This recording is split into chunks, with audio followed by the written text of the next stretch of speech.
Welcome to Karpagam creations. இன்றைக்கி நம்ம விநாயகர் சதுர்த்திக்கு காலையிலே நாங்கள் விநாயகரை வாங்க போயிட்டோம். பாருங்கள், என் பையன் தான் அந்த விநாயகர் வாங்கலான்னு செலக்ட் பண்ணிகிட்டு இருந்தான். ரொம்ப எல்லாமே சூப்பராக அழகாக நிறைய இருந்தது. அதில் ஒன்று செலக்ட் பண்ணிட்டோம். இப்போ வந்து மோதகம் பண்ணுறதுக்கு எள்ளை நல்லா வறுத்து எடுத்துக்கோங்க. கருப்பு எள்ளு எடுத்திருக்கேன்.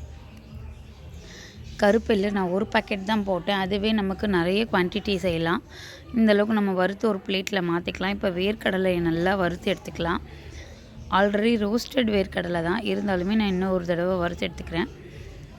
இப்போ இதை வந்துட்டு அச்சு வெல்லம் எடுத்துருக்கேன். பாருங்கள், நல்லா சூப்பராக இருக்குது.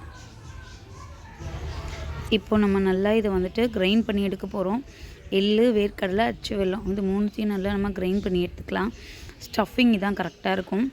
மாவுக்கு வந்துட்டு நமக்கு சில்கியாக தெரியறதுக்காக நான் வந்து கொஞ்சமாக ஒரு ஸ்பூன் கோதுமை மாவு, கொஞ்சம் ஒரு கப் தண்ணி, கொஞ்சம் சால்ட்டு போட்டு நல்லா கொதிக்க வச்சதும் அரிசி மாவை இன்ஸ்டன்ட் ரைஸ் ஃப்ளார் தான் நான் ஆட் பண்ண போகிறேன். ஒரு ஸ்பூன் நெய் ஆர் எண்ணெய் ஆட் பண்ணிக்கோங்க. அப்போ தான் நமக்கு கையில் ஒட்டாமல் வரும்.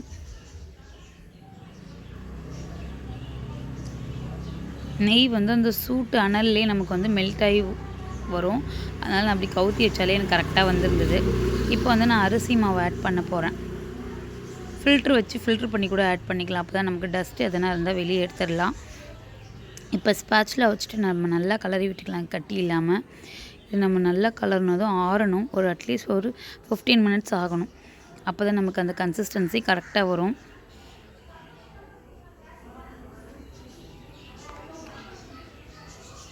இப்போ நல்லா இந்த அளவுக்கு நம்ம நல்லா கலரி எடுத்துக்கலாம். பாருங்கள், எந்த ஒரு கட்டியுமே இல்லாமல் சூப்பராக நமக்கு கலரி எடுத்தாச்சு.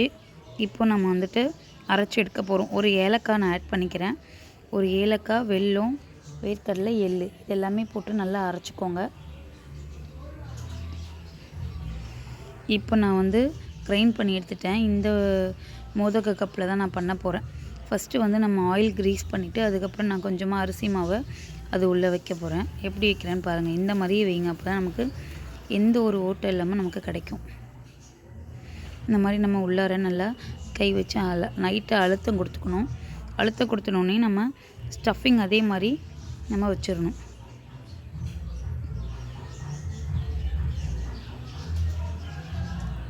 இப்போ ஸ்டஃபிங் வந்துட்டு ஸ்பூன்லேயும் வைக்கலாம், இல்லை இந்த மாதிரி குட்டி குட்டியாக எடுத்து உள்ளே ஸ்டஃப் பண்ணிடலாம். பாருங்கள், நான் இந்த மாதிரி தான் பண்ணியிருக்கேன். மறுபடியும் நம்ம வந்து அந்த ஓட்டையை அடைக்கிறதுக்காக இந்த மாதிரி நம்ம பண்ணிக்கணும். தண்ணி வச்சு தொட்டு வலிச்சு எடுத்துடணும். பாருங்கள், இந்த அளவுக்கு நமக்கு நீட்னஸாக கிடைக்கும். எந்த ஒரு பிரேக்கேஜும் இல்லாமல் அழகாக கிடைக்கும். பாருங்கள், நான் உங்களுக்கு காட்டுறேன். பாருங்கள், சூப்பராக வந்திருக்கு. பாருங்கள், பார்க்கவே அழகாக இருக்குது. 2 டைப் மூடுற மாதிரி இருந்துக்கும். அது வாங்காதீங்க, அது சரியாக வராது. இந்த மாதிரி 3 டைப்பும் வாங்கினா தான் நமக்கு கரெக்டாக இருக்கும்.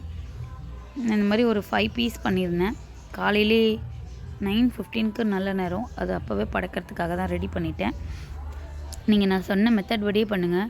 சூப்பராக நீங்களும் வீட்டில் மோதகம் இந்த மாதிரி ஈஸியாக ஸ்டெப் பை ஸ்டெப் நான் பண்ண மாதிரி பண்ணிங்கன்னா செஞ்சிடலாம். நல்லா அழகாக இருந்தது. வெந்ததுமே இன்னும் சூப்பராக இருந்தது பார்க்குறதுக்கு. இப்போ வந்து விநாயகர் அபிஷேகம் தான் பண்ண போகிறோம். என் பையன் அந்த அம்பர்லா பார்த்தோன்னே எக்ஸைட் ஆகிட்டான். எல்லோருமே சேர்ந்து ஒரு அட்டகாசம் பண்ணுறதுக்கு ரெடி ஆகிட்டாங்க. பாருங்கள், ஃபைனலாக இப்படி தான் இருந்தார் எங்கள் வீட்டு விநாயகர். எங்களோட வீடியோ பிடிச்சிருந்தால் லைக் பண்ணுங்கள், ஷேர் பண்ணுங்கள், சப்ஸ்கிரைப் பண்ணுங்கள். தேங்க்யூ ஃபார் வாட்சிங்.